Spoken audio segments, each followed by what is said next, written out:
So what up, guys? Wanted to make a little quick update video just so you know I didn't forget about you guys or forget about the project. So there's a few things I need to cover, but first, real quick, the wagon is back to stock. The air ride is inside, getting ready to get shipped out in the next couple days. That's what I've been busy with since this project is on full effect, and I already sent the wire harness out and everything like that, which I'll mention here a little bit more in a minute. But I decided to go ahead and put my wagon back to stock because here soon I'm gonna be just parking it and until I trade it in, and which is not gonna be anytime soon. But when I do get around to trading it in, I will definitely make a video of it. So headlights are sold. They were sent out the other day. Front bumper was sold already. Guy came and picked it up like the first day I posted it, and then now the air ride finally sold because I've had it up for a few weeks, which I was pretty happy. But so that's gone now, and just waiting to ship that out. So a few things about the car. So first is waiting for well, I guess trying to keep it in order. First things first is I sent the wire harness out. I decided to go ahead and send it out to a company in Canada, and what they do is they take the Mark IV harness and they combine it with a CE2 Mark II harness, like the body harness. So basically like these old school connectors like this, so that the Mark IV harness, like let's say this is the connector he sent me, then this side's gonna have like the Mark IV connector, and I just plug it in, boom, and then that plugs into the motor or whatever, wherever it goes. So it's a plug and play harness. It's made by a company called Fast Forward Automotive. His name is David Marshall. He's a really cool guy, very knowledgeable. I found him on the TDI forums, Club TDI. So if you guys want to check out some more info on his business, he does a lot of TDI swaps, like newer TDIs, especially the ALH. He's done the ALH countless number of times into Ford Rangers, old school Vanagons, Mark 1s, Mark 2s. I mean, he's done them in a little bit of everything. So if you guys need any help or looking to do a project like this, make sure that's in your budget, because if you can do the work yourself, but it's pretty time consuming, and it's gonna start getting cold here in Texas in the next couple months. And I know some people are probably like, oh, you know, not as cold as up north, and I agree with you, but because I'm limited on space and I you know, a lot of my work has to be done outside, I'd rather it be nicer weather for the time being. So next thing is I decided I was going to paint the motor too, so here soon I should be getting a lot of progress done. I'm going to try to, you know, do as much work as I can and everything. I'm still waiting on the Corrado, unfortunately, so can't really make too much headway without that. But with school and everything as well that started up, I'm gonna be a little bit slower on the videos, and I'm gonna try to get as much content as I can out there for you guys, but we'll see how that goes. So yeah, that's kind of where I'm at. So the next few things that are on the list is waiting for the harness to get back from him. I'm actually about to order the door handle kit from ECS Tuning. They sell a retro like reproduction door handle kit that bolts right up to the Mark IIs, and it's basically these same pull handles, but these were not, I think these came off of a Mark III, I'm pretty sure. So the guy tried to ghetto rig them in there, so I'm getting the ones that are actually designed for a Mark II, so they fit nice and flush, and they'll be in there right with new locks. And be ordering other few small things as well.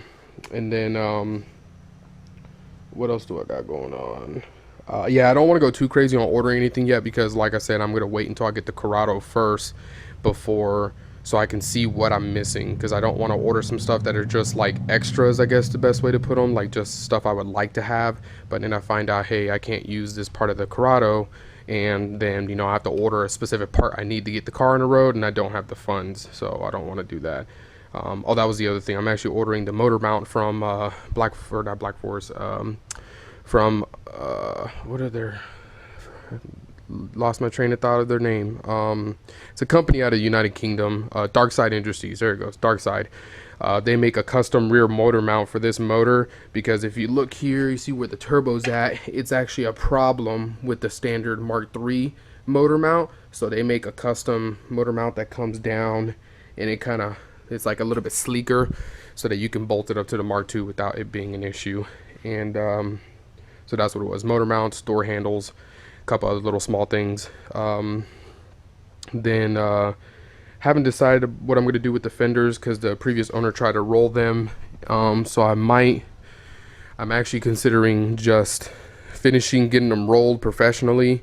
There's a guy out in Dallas that does really good work, and then just getting no flares, and thinking about going to small bumpers so that I don't have to worry about extra plastics. Because yes, the fender flares are nice and everything, but I refuse to pay like $300 for G60 flares, which are basically they're a little bit wider, so people love them, and I refuse to pay $300 for a piece of plastic, honestly. And my thing with any type of Volkswagen trim, just to get you guys familiar with it, is over the time, or any type of plastic trim that's on the outside of your car, over the years, it's gonna get faded, it's gonna get ugly. So if I can reduce the amount of plastic trim I'm using, then I will. So that's why I'm thinking about just getting the quarter panels cleaned up real nice, and getting the front fenders cleaned up real nice and rolled. The new ones I actually have, not those old, not the white ones, because the white ones are beat up from the previous owner as well. So anyway, getting back on topic. Yeah,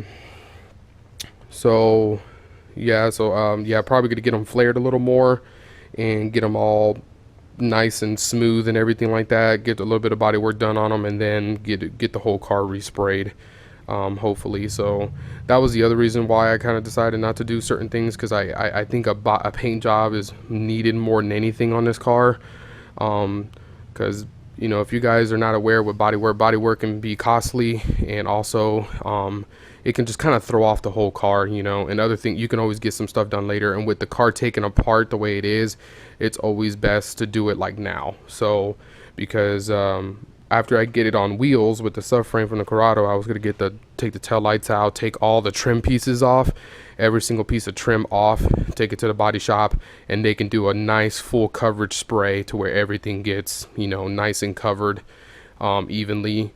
And then I'll bring it back to the house and I'll put the trim back on myself, to kind of minimize the amount of money that they charge me too. But I think it's kind of hard to see, but you can see kind of the angle, how there's a gap there. That's from him rolling the fenders. So that's why I don't want to use fender flares again, because it's going to be difficult for me to get them back where they should be, plus put the fender flares back on. So and the fronts, like I said, they look decent from here where they made it up, but they're really like fucked up, so don't want to do that. So like I said, I'm thinking just flaring out the fenders a little bit with an actual roller and everything professionally, then having the car sprayed so that it's going to be even flare all the way around, then getting the Euro small bumpers, because in my personal preference, I think Jettas look way better with the small bumpers. I don't know why. I think it gives it like a older school, almost like to make it look like a Mark 1 Jetta, you know, with the small bumpers. I don't know, I kind of like the small bumpers on the Jettas,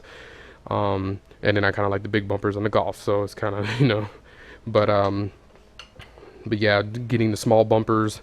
And then I'm getting new door trim. That's the only trim that's going to be on there, because I don't want to go through all the trouble of welding all the holes closed, and that's just more body work and more, you know, money I'm going to have to spend. So that trim is only like $60 for a full new set, like reproductions, which I'm fine with.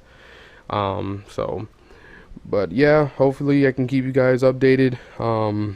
Like I said, I haven't even really touched the car. I've been working on this thing. Now that she's back stock, and I'm just driving her daily to school and everything like that, and everything's about to get sent to the air ride's about to get sent to the new owner. And yeah, that's pretty much it.